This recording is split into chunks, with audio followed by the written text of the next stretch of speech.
recorded this and then I realized the mic was off for 30 minutes. So, yeah. Okay, so this is your periodic table. Up, your verticals are going to be your columns, and rows. So, pretty self-explanatory on that part. Certain things to note, your last column is where the helium is. With the exception of the helium, these are called your noble gases. Fluorine and freonium, we'll go into it, but I'm just going to circle it now in advance. You're going to have your metals and your nonmetals, and right here on the staircase, these are your metalloids. So just something to notice. I'm pretty sure it'd be very self-explanatory on the test. I don't think I'm going to tell you about anything about alkali metals or halogens. I already talked to you about standard notation, so we can go over some periodic trends now. This is going to be a general rule of thumb, and I'm going to refer to everything from ferronium to fluoride. So, ferronium and fluoride. Okay, so with understanding that electron shells and valences are very important, from fluoride to ferronium, your atomic radius will increase. So if you were asked to organize a certain amount of elements, put them on a table, see where they relate in relations to fluoride and ferronium, and you'll be able to sort it out easily. To continue on with that, you also have electron affinity and first ionization energy. They are more important going up to fluorine because they have to do with electrons. Fluorine wants electrons more than ferronium, therefore fluorine is going to be your most reactive, most explosive metal or non-metal because it really wants to become a noble gas. And it will do whatever it can to become a noble gas.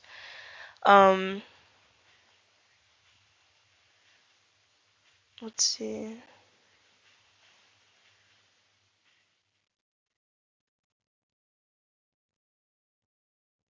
Okay, let's see what we got next. Not really. Okay, so now we're gonna go over the ideal gas law, which is gonna be considered PV equals nRT, in which this is gonna be a rate constant, so it's like 8.214, I think, or 314, I think. I think it's 314, 8.314.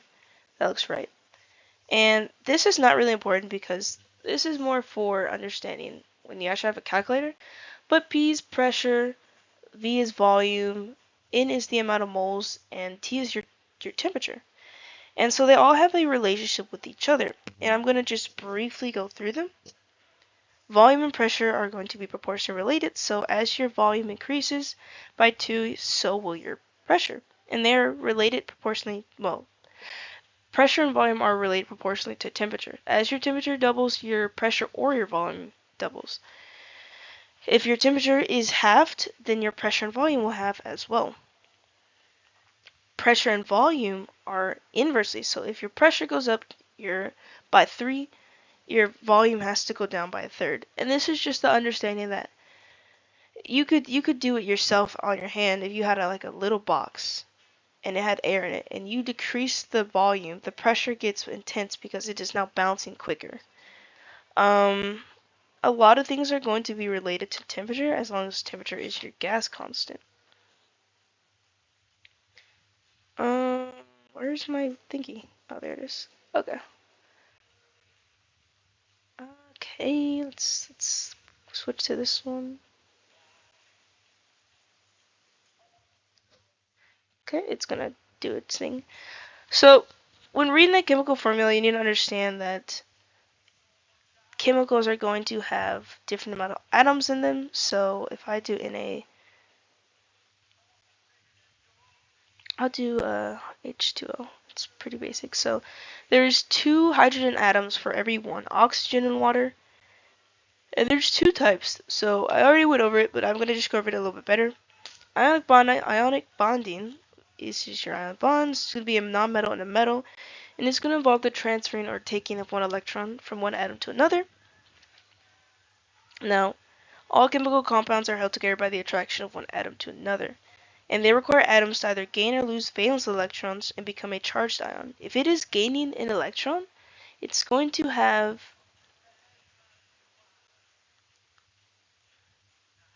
so this is just a number, but the 3 represents how much it gained or lost. So if it is -3, that means that it is a anion because it is gaining an electron. So this is an anion. It is gaining an electron, which makes it more negative.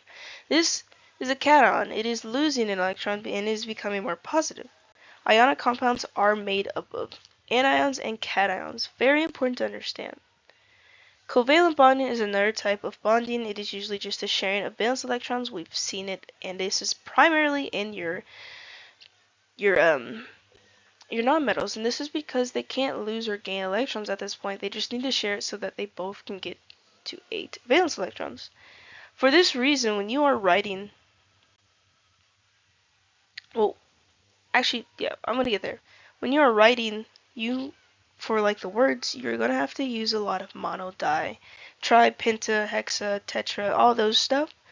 But if you have, let's say, CO2, there is no point in putting monocarbon, so you swap, if it is mono and is your first element, you take out the mono. And this becomes carbon dioxide because di means 2. If we were to do CCl4, you don't have to do a mono, you just do a carbon. And since 4 is tetra, you would do carbon tetrachloride. And there's a reason why we have IDE at the end. You would also use that in any ionic compound, so sodium chloride, sodium fluoride. The IDE is usually at the end. There's a very few exceptions with 8 and EAT, but that is usually for nitrogen. I already went to talking to you about Lewis dots, but just in case, this is a Lewis dot structure. Uh,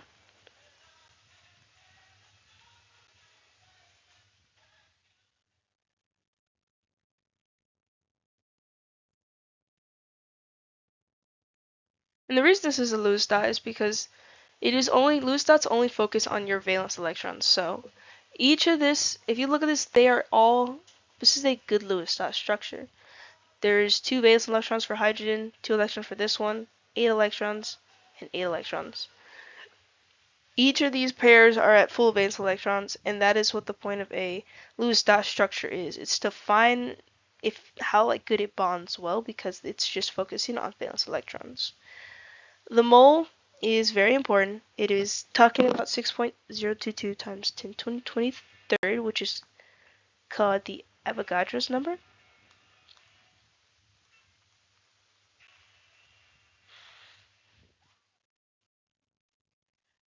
It's usually used as a conversion factor, and this is going to be a constant. This number, the mole, is going to stay the same no matter what. When you want to find molar mass, you are going to identify first the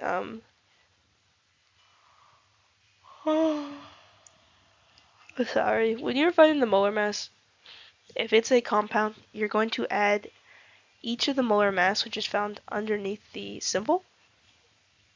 Select oxygen. You're going to, if you are finding carbon dioxide, you would multiply this by 2 and then add it with the fact that carbon, I believe, is 12.011. So you would add that together, and this would be your molar mass. When you are trying to convert, so let's say you're going from grams. If you're going from grams to moles, you're going to divide by the grams, so the molar mass, over the mole. And then when you're trying to go from moles to, let's say, particles or molecules, you're going to go 1 mole. That looks like 10. That's definitely weird. You're going to go 1 mole over particles. So 1 mole is 6.022 molecules, 10 to the 23rd molecules. And that would give you your molecules. If, for an instance, you are trying to go from molecules to grams, you would just flip them. So you would divide by 6.0222, and then multiply by the grams to get your final grams. Pretty it's just like a conversion. You just have to use some stoichiometry to get a better understanding of how to do it. You probably won't really see this on the test because, like I said, there's no calculators, and this is a big one. They will definitely not add any 6.022 to the 23rd as a math problem. I guess a little cool thing about chemical reactions is they're on the left side. When this okay, so when this disappears, I will quickly write it out. We'll use a double replacement because that's just better.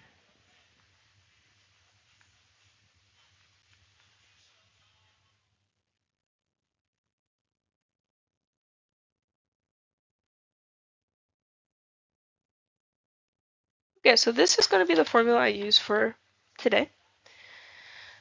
On the left side, this is your reactants, and on the right side, this is your products. That is definitely an R. This is a product. I wrote an R again. This is product.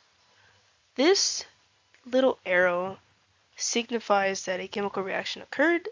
You separate compound or element from each other with a plus sign, and you can have coefficients in front of your numbers. So like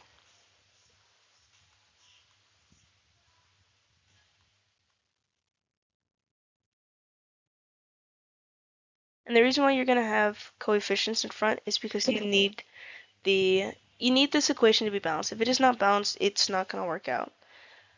You have multiple types of chemical reactions, so you have a synthesis, which is just really basics. You're just adding two elements to make up a compound. You have decomposition, where you have a compound and you break it up into two elements. You have combustion, which is using combustion, you'll figure out, because combustion will have oxygen in its reactant and will usually release carbon dioxide as well. If you ever get a test that's like, what is this? And you see oxygen on products and oxygen in reaction and products has carbon dioxide, it's a combustion. A single replacement is just going to be when one of these gets switched with another one. But a double replacement, which is this one, is when both of these are swapped. So silver is now with chloride, even though they originally weren't. And potassium is now with nitrate, I believe, which is something that it wasn't in. Organic reactions are only going to have organic molecules. So your carbon, your hydrogen, your oxygen, I think your nitrogen. I know it's those three at least. And I think it's your carbon, hydrogen, oxygen. At least nitrogen. Those are freaking organic molecules. Oxidation is just the losing of electrons from one and the gaining of electrons to another. It's a little complicated process to try to understand, and I don't really think it'll be on there. If you do want to know about it, definitely search up a small TikTok to explain it. There are factors that will affect the rate of reaction. Factors will include pressure, temperature, particle size, concentration, physical state, catalyst. And pressure, temperature, the reason why they are going to increase is because pressure, it hits the walls faster, so the reaction hits faster. Temperature makes molecules move faster, so if it's hotter, it moves faster, which will also affect the rate. Catalysts, they just move things faster, so catalysts will automatically do it. Particle size and concentration will also increase because if there's a lot more particles, it hits the wall, like there's more chance for it to hit the wall. And the size is very important because if it's bigger, it has more of a chance to hit the wall faster as well. I will talk about Le Chatelier principle, but you would need to actually understand like equilibrium and all that to understand it properly. Now, this is something I will say. If you have a product and it has energy on the product side, it means it is releasing heat. If it releases heat, it is an exothermic reaction. If your energy is on the product side, means it is using heat. It is taking in heat for its reaction, so it is an endothermic reaction. I know I'm going fast. I just don't really see a lot more things to worry about. You all know what a solute and a solvent is. You know what a solution is, which is just a mixture of a solvent and a solute. A solute is what is being dissolved. A solute is what is doing the dissolving. So in this case, water, which is called the universal solvent, is the solvent because it's going to be doing the dissolving, and the salt is being dissolved, and that is the solute. There is a lot to say about solutions, but I generally think it won't be that big of a deal because a lot of chemistry you have to have some really, really good understanding of chemistry to understand it. Message me if you want me to explain something with this solution portion of it though. And I would say there's only one more thing. There's two more things I guess I'll talk about before I end this. And that would be polar and nonpolar. So just a general rule of thumb, particles with the same electronegativities are nonpolars, and particles with different electronegativities are called polar. If you are ever asked a question with polar and nonpolar, just remember like likes like, or alike dissolves like. So nonpolars are going to be more frequently dissolving nonpolars, and polars are going to frequently dissolve more polars. There's last thing I'm going to say, what affects your solubility rate.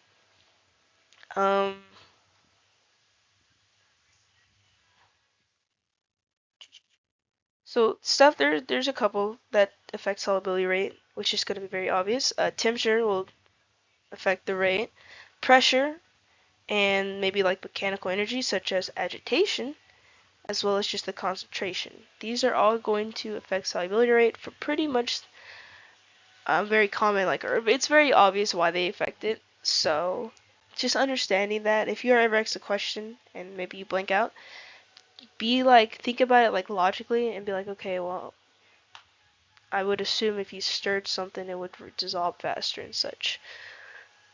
I know it's quick, it's just I'm still debating on doing the physics portion. I'll think about doing the physics portion, but other than that, this should be the last one. It's not really much because it's only 10 minutes to answer 25 questions, so it's like it's not even gonna ask anything mathy. I don't think it's just gonna ask concepts. And if there's a concept you need help on, just ping me and I will quickly respond back to you. All right, peace.